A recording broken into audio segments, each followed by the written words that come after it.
Hello, good afternoon. Magandang araw, magandang buhay. Welcome to my YouTube channel. This is Andy Rabino TV once again.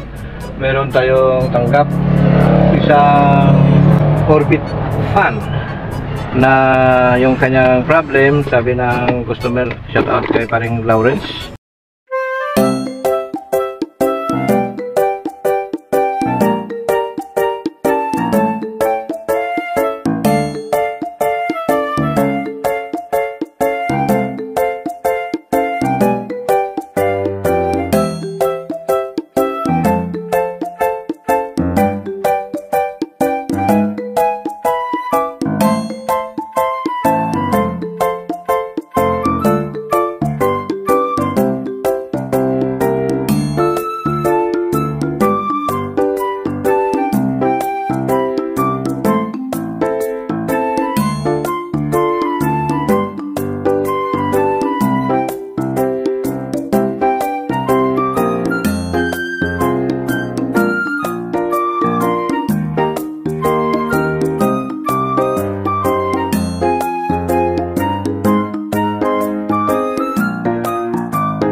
Ang kanyang problema ay ayaw umikot at umuugong lang.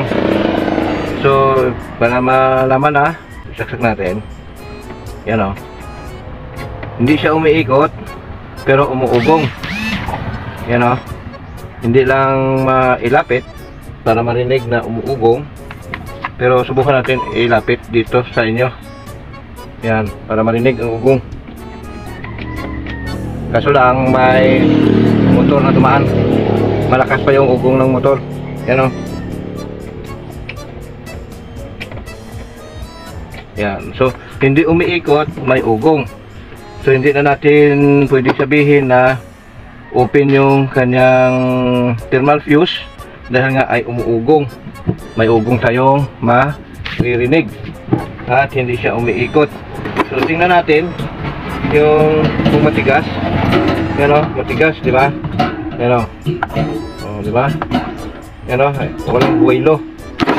So, yung kanyang kuryente o yung kanyang coil, kung i-check natin dito sa plug, ay meron naman tayong nababasa na 628 ohms.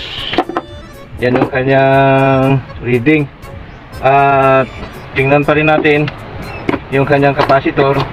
Bago natin simulan, tingnan natin yung capacitor kung okay ba yung kanyang capacitor. Okay, so basahin natin. Capacitor stick tayo. Tapos check natin dito sa kulay itim. Tusok lang natin dito. Tapos ito, tingnan natin, meron tayong 1.5 na value, pero 743 nanofarad. So yung capacitor natin ay mahina na. At consider na ito'y papalitan na. Yan yung una nating tiningnan kasi ayaw umikot, may ugong dahil matigas yung kanyang pag-ikot. Kaya tingnan natin, palitan natin ang capacitor. Hindi muna natin lilinisin, pero matigas yan, hindi, walang buwelo. Ayan o, ayan o, walang buwelo. At bubuksan din yan dahil lilinisin pa. So, buksan natin dito para tingnan natin yung capacitor. 1.5 yung kanyang value. Sa palitan natin ng capacitor. Ito yung mga capacitor, 1.2, dalawa. Hanap tayo ng 1.5. Ito 1.5, brand new. Yung ating capacitor, binabalot natin sa plastic para hindi mapasok ng moisture sa cellophane. Tapos babasahin natin yung capacitor. Lagay natin dito yung tester para malinaw sa inyong pagtingin. Ito yung brand new natin na capacitor. Meron siyang 1.51 at itong luma sa kanya ito meron siyang 800. Ayan, 800 or 700 pa iba-iba. 730. So palitan muna natin ito. gagawin natin ay ibalik muna natin siya dito.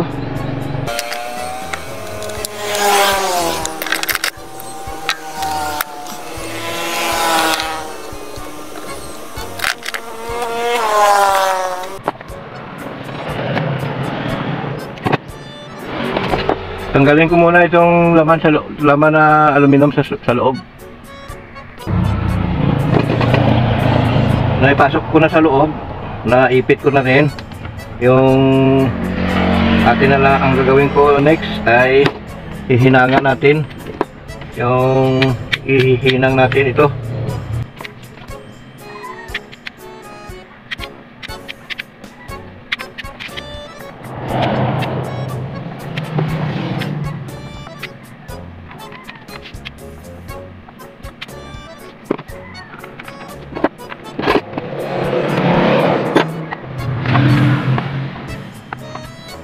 Tinupit lang natin para hindi tumama dito sa metal.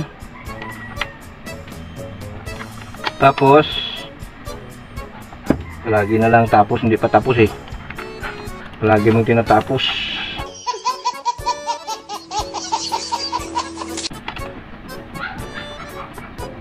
Wala namang problema ito kasi plastic itong kanyang housing. So ito lang yung iwasan natin na tumama dito sa metal para baka magka short circuit. At matibay naman, ayan o, hindi naman yan nagalaw-galaw.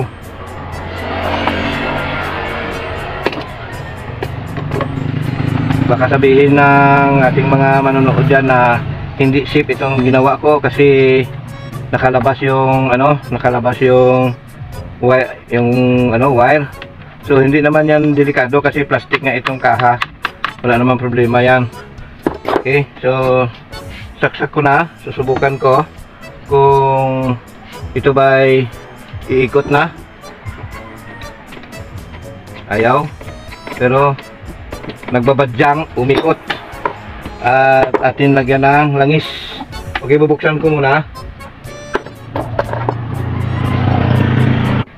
Sa pagbukas natin, merong screw dito, ayan o, luwagan lang para makalabas itong kanyang front screen guard or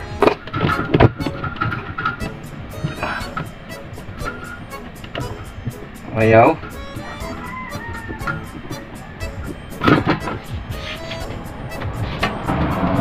Ayan o, matigas yan, matigas. Ayan, diba?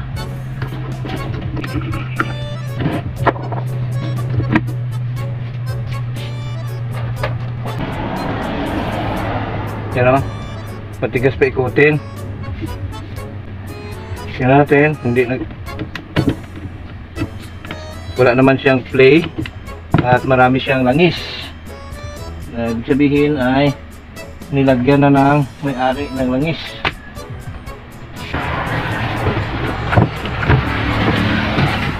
Kasi yung kapatid ng may-ari sa boarding house kasi ito ay electrician din. Pero dito nagpapagawa sa atin. Ngayon, hugasan natin, linisin. Yan o. O, diba? Tapos may boilo. Nasa may boilo?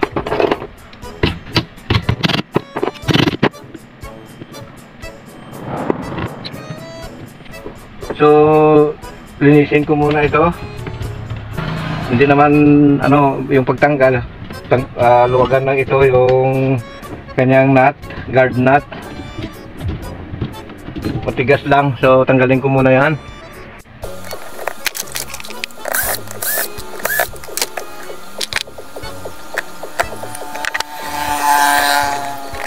Wala namang play.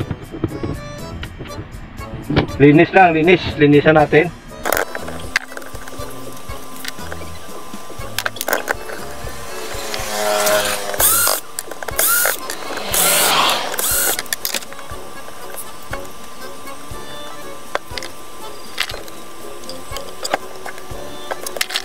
Ilabas ko lang muna ito.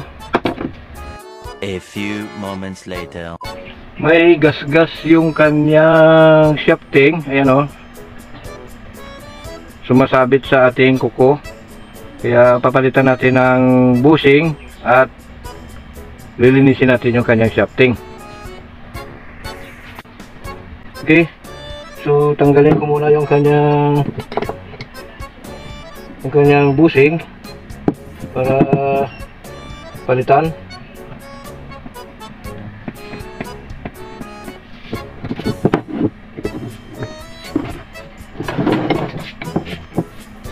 Kita, ayan.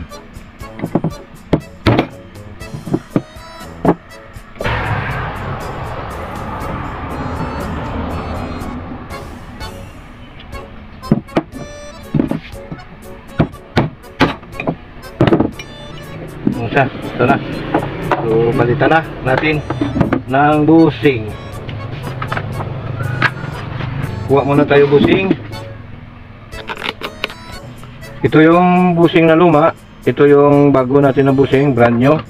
At ibabalik na natin siya sa kanyang clip.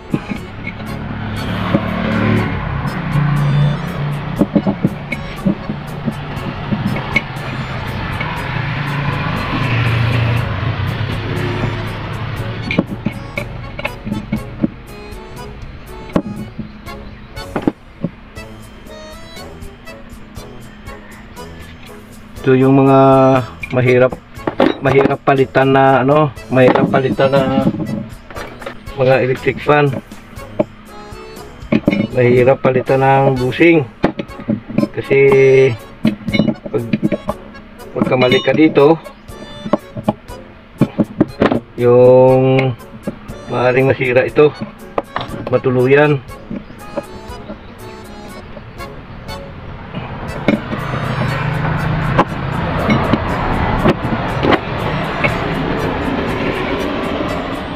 Okay, try na ko. Ingat lang. Yan. Okay. So, palitan na natin. Tulak lang natin. Sakit ba?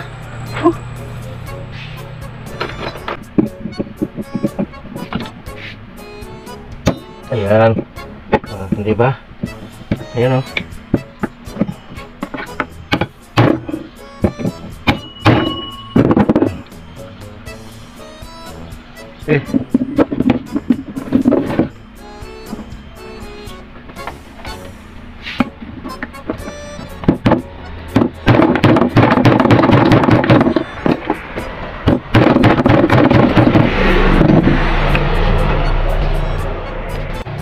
Okay, so nabalik na natin yung bushing. Hindi siya basta-basta mapagalaw ng kamay natin, daliri. Matigas na siya. Yan. So yan dapat matigas, hindi basta-basta magalaw ng ating daliri. Dahil pag magalaw yan,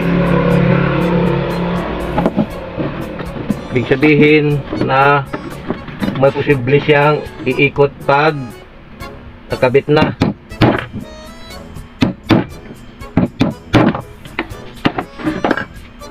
Yan o, hindi na siya maikot ng daliri. Yan o, dapat gamitan mo siya ng ganito. Yan, so yan yung tama. Okay, so lagyan na ng langis to.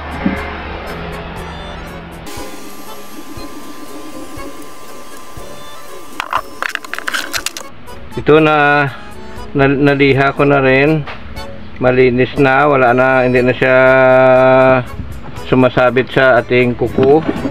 So lalagyan ko na rin ng langis ito.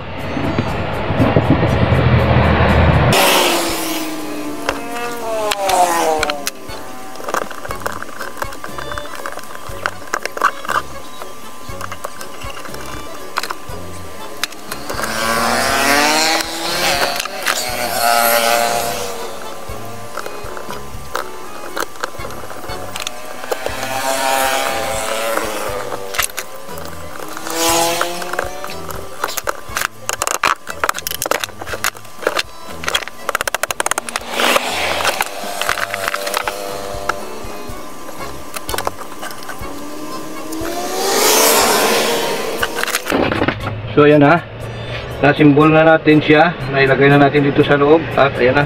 Testing na natin. Ayun. So, diba? Naikot na siya. Tapos, malakas lang ang pagkaikot niya. Yan o.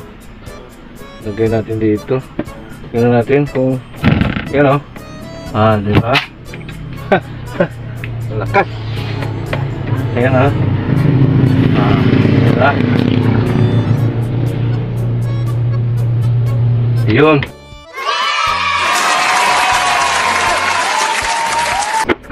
So, okay na.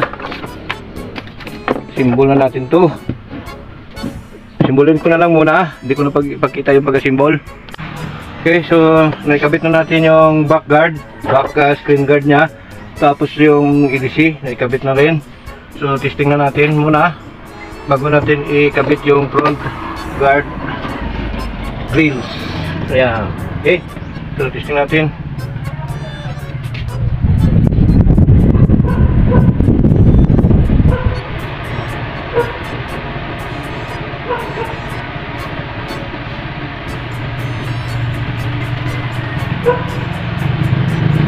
Yan, back to normal na ang kanyang bilis, ang lakas ng hangin. Kaya sarado na natin yung harap. Ito po ay standard na orbit fan. Ayan, standard. Ito yung sa advertise natin na tatak standard, tibay standard. Nagkaroon na ng apo si Lolo, pero yung kanyang ceiling fan, yung kanyang electric fan ay buhay pa rin at gumagana. So ito yon mga tatak na ito. Pero yung sa ngayon, kahit ano pang tatak, talagang mahina na yung quality dahil sa mga parts at materials na ginagamit. So ngayon, ito na yung ating electric fan, yung ating orbit fan. At ito na po yung ating last and final testing. At pupuntakin na natin si may-ari na okay na yung kanyang unit. Yan o.